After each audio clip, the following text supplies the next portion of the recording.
E aí? Mira de coxa, cara. Pegou. Rapaz. Dá um sorriso, pô.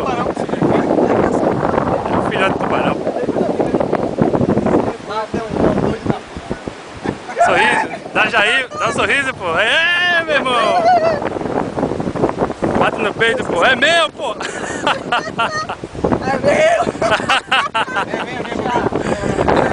Rapaz, hein? Cuidado, cara.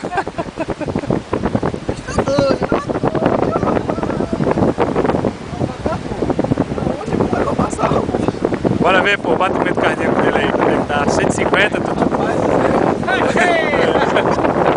Esse cavalo tá caindo, esse cavalo tá caindo, né? Levar. Caralho!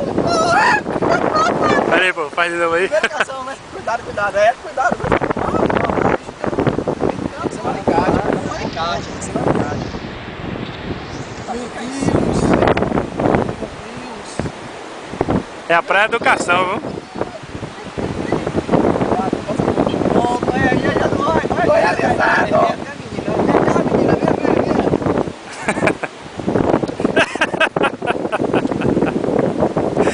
Não,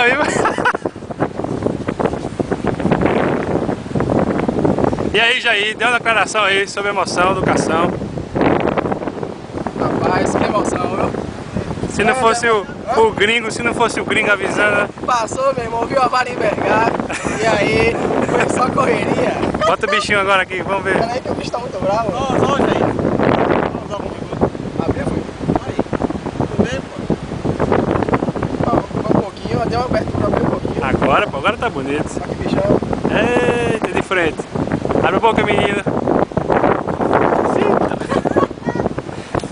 Tira uma foto, né? Que eu tô filmando aqui. Pera aí, vou tirar uma foto. É que o bicho tá bravo demais, meu irmão. Você é doido, mano.